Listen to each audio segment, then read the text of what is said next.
Recently, I was talking with a friend who was expressing just how happy he and his wife were about having their offer accepted on their very first house purchase.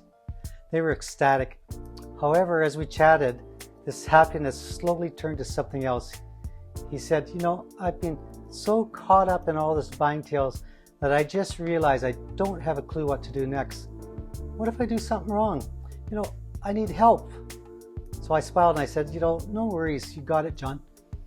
I reached into my files and handed him a step-by-step guide what to do after the seller accepts your offer, or 12 things you should know.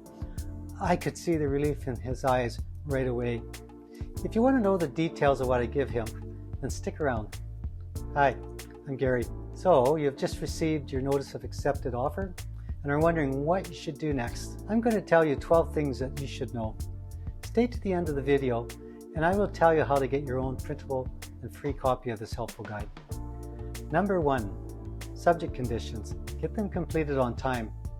Subject conditions are clauses in the purchase offer contract that point out specific conditions that need to be met before a deal can be made. Some of these may be inspections or insurance coverage, review of strata docs for strata properties, review of the title by your lawyer, funding approval by your financial institution, and more. If you have any subject conditions, then you must either waive or accept as done before the subject waiver or acceptance deadline. This is typically within 5 days of the offer, but could be shorter or longer. Also remember, in BC, you now have a 3 business day rescission period where you can cancel the offer of purchase without any reason. However, there is a cost of 0.25% of the offer price to do this, payable by you to the seller. You can have a professional home, roof, fireplace, or chimney or other inspection done.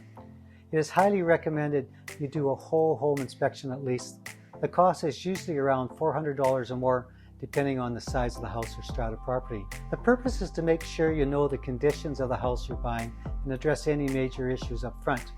If you need to cancel or renegotiate the offer based on the results of the inspection, if something significant is found, then it's important to notify the seller's agent before the expiry date and the time of the subject conditions time frame. So get help from your realtor right away.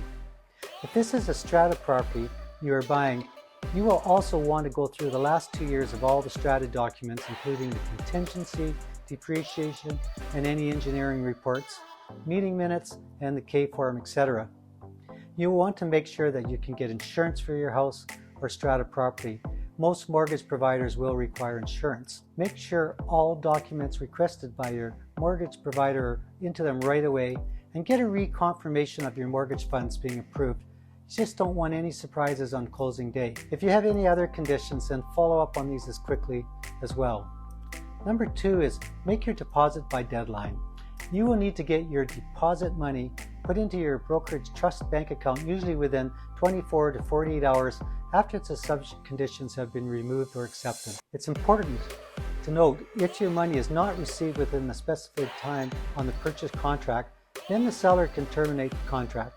So if you have any issues getting your deposit in, please let the realtor know as soon as possible. The next 4 tips should be looked at if you're financing a mortgage from a lender. If you are paying cash and do not require a lender, then you can skip these, and that's certainly a nice position to be in. So number 3 is do not buy anything on credit. It's highly advisable that you do not buy anything on credit at this point. No new cars or furniture, appliances, etc. Nothing terribly expensive and nothing you have to finance, because this can cause your debt to income ratio to get skewed and your home loan can be denied by your financer. Number 4 is do not buy anything for the house just yet. This is important. Do not buy anything for the house that you can't return. Just wait until after you have the keys.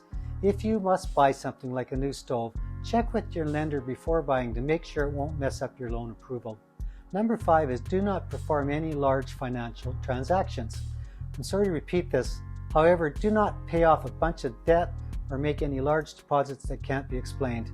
You don't want your lender wondering where all this money suddenly came from. Number 6 is get your lender everything they ask for, and as quickly as you can. If they ask for a bank statement and it takes you 5 days to return it, it might delay your closing date. So give them everything they want as soon as possible. By the way, my wife Rosemary and I are realtors here in Victoria, BC, on Vancouver Island on the west coast of Canada, We really believe this is the best place in Canada to live. If you'd like more information on this, then give us a yell. If you like this video so far and would like to be notified of our other weekly helpful videos, then be sure to subscribe and press the notification bell. Now let's continue with number 7. The waiting game. Ooh, your lender will order the appraisal, so nothing for you to do on that.